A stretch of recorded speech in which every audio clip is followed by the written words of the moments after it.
I'm Scott Seidenberg. Steve Fezzik, the only two-time winner of the Super Contest, is here. Mackenzie Rivers with us as well. Mac will talk about your Chicago Bears because they were featured on Hard Knocks. Lots of Caleb Williams in that first episode. It's like they built the whole episode around Caleb Williams. Why wouldn't you? Number one overall pick in the draft. Fez, you were at Bet Bash at Circa here on Wednesday. You presented a panel.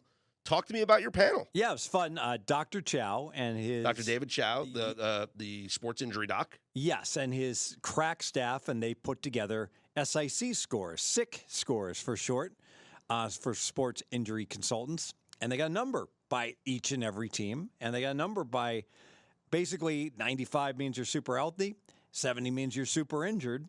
And historically, they've done very well, and it goes back to what I was saying, that oftentimes winning at sports betting can be as simplistic as finding one factor that you do better than everyone else. Just assume that all the other factors are baked into the market correctly. Teams on short rest, power ratings, everything else, how good their quarterbacks are. It's all baked into the line.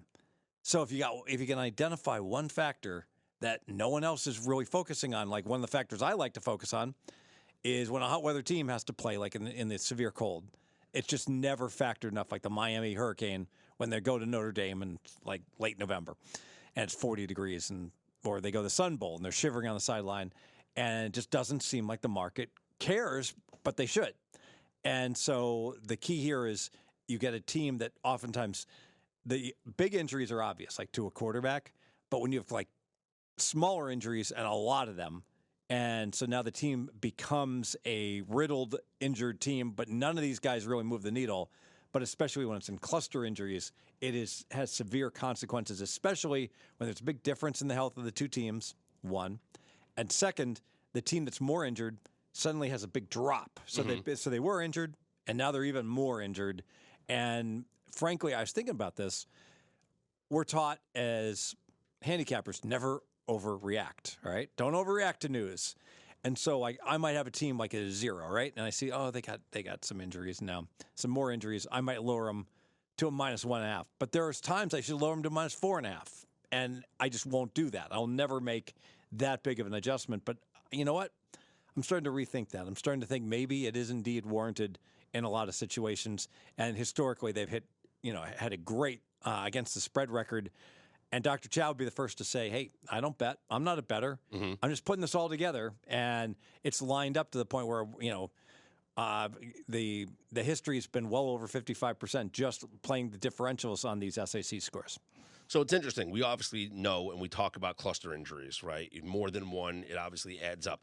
But when it comes to individual players and how much that player is worth to a spread when we take injuries into account, the quarterbacks are clearly the most important. We know which quarterbacks mean more to a spread than other quarterbacks because as you do your quarterback ratings, and we can calculate ourselves from the spread. And I'm rarely on an island. I am, in lockstep with most of Vegas and faraway places on the adjustments. But what I'm intrigued by is the non-quarterbacks because, and I'm sure Dr. Chow would agree, certain positions way differently than other positions as far as injuries are concerned. And we brought up like the famous Super Bowl where Kansas City had cluster injuries on the O-line and they were shuffling people all over the place.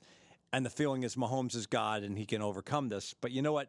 It's not just you got a couple guys out, but now your right tackle's moving over to left tackle. So now he's compromised. All the chemistry, the synergy is just shot to all hell, and they couldn't protect Patrick Mahomes at all in that game.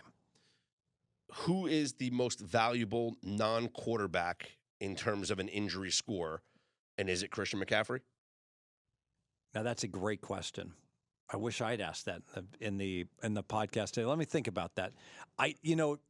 Intuitively, I would say yes and no. The reason why he plays for the Niners. Exactly. It's because you have to also account the rest of the team. So we can make the argument that when Debo was out, we saw the results, right? They lose the 3 games last year, Mackenzie, without Debo Samuel. Right. And thus, I can make the argument losing Debo more impactful to the 49ers than losing Christian McCaffrey. Christian McCaffrey might be the best non-quarterback offensive player in the NFL. Maybe Tyreek Hill. The NFL Network did vote him number 1 on their list of top 100 players. But as far as like the drop off of a point spread, losing a wide receiver, not going to be as much of a drop off as losing Christian McCaffrey, I would say. Well, Mackenzie, let me ask you. You're the Niner expert. When you lost your left tackle, it seemed like that was like the most crushing injury. Yeah, well, the 3-game losing streak, Samuel played 0 minutes of any of those games, so everyone said, okay, look at Samuel on-off, but Trent Williams got hurt in the first half against that Browns game before it turned out so badly. When he came back and we beat the Jaguars by 30, it seemed like he was the difference, Trent Williams. So, I mean, there's a reason why Purdy is expected to be a top 5 QBR guy. You picked him second in our draft. It's not because he's necessarily Patrick Mahomes quite yet, but they have 8 guys that are, worth a point. So that's how you get to be +7 or +6 or whatever they are. Let me ask you, Scott. So C-Mac leaves Carolina, right? Yep. Didn't seem like their production was any different, with him or without him. Yeah, they were still an effective running team when he left. Yeah. So, different players sometimes are worth more to different teams. You would think he would be a lot more valuable to Carolina than he would be to, the Niners. Scheme makes the team, obviously, also. The NFL Network did vote Tyreek Hill the #1 overall player in their top 100. Tyreek Hill misses a game for the Dolphins with an injury. How much are you adjusting the point spread? Point and some change, like 1.2 points. And Waddle's still very good, #1, so... but he really, Tyreek stretches the field like nobody else. Sure. McCaffrey was #3. I'm just going non-quarterbacks here. So McCaffrey was #3. Myles Garrett was #5. Garrett misses a game for the Browns. I argue it has a massive impact on their defense. More than a point, though? Seems like a lot. I don't know if I can give more than a point for a defensive player, but Donald was the one guy that we were rating higher than a point in his prime. Yeah, Chris Jones. Also, I'm talking non-quarterbacks in the top 10. Chris Jones was #6. Trent Williams of the 49ers, left tackle, #7. TJ Watt of the Steelers, #8. And we have numbers also on TJ Watt with and without. I accept that completely. For the Steelers. With Chris Jones is a pretty good example because when he came back in, he signed that second-week contract. It was off of a 3, so it was a little bit convoluted, but it was a half point. It was no more than that for Where's CeeDee Lamb? An elite defensive tackle. Not in the top 10. Max Crosby is #10 for the Raiders. I can see that because the Raiders don't have a good defense, and he's a stud. Where's Chase for the Bengals? Let's see. I'm going into 10 through 20 now. Let's see. You want CeeDee Lamb is 13th. 13th on the list. Fred Warner, #11. So the 49ers have a bunch of players in the top 11. George Kittle, #14. So, yeah, the NFL Network did... George Kittle isn't 14. Where so George Kittle's worth more than Amon St. Brown? Well, they're not saying what's worth what. They're just saying these are their votes of the top 100 players of 2024. They're projecting forward. Do we disqualify them for putting Kittle in there? He's top 100. Give him that. He's 14.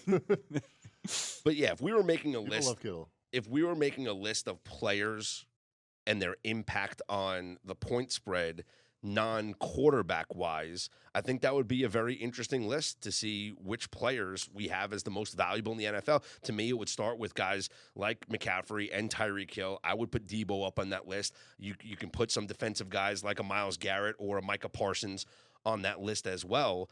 But if you look at teams around the NFL and you want to say who would be hurt the most by an injury to non-quarterback, then it becomes an interesting exercise to see which teams are the most vulnerable to injuries. Sure. And I don't think I think a team like the 49ers can obviously overcome it. I think, obviously you'd have to look at the teams that have the most impact on the quarterback position, right? So like the Chiefs. Chiefs can lose anybody on the field and they'll replace them. So looking at the highest paid non-quarterbacks, Justin Jefferson, #1. He might be worth as many points as anybody. But we saw him out last year, and we saw the adjustment that was made.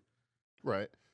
Then Nick Bosa, then A.J. Brown before Chris Jones. I would not put A.J. Brown in the same conversation. If A.J. Brown misses a game for the Eagles, I don't think there's going to be that much impact to the Eagles. Right. Because they still have the brilliant Howie Roseman. I don't know. I can give him almost a point. So a full point? Yeah, almost. He had a stretch last year. I think he had like 8 games with 100 and but then he had that big drop off. And then it was okay, but they still have now. They bring in Saquon Barkley, so you have to now elevate them in that regard. He'll be injured by week 4.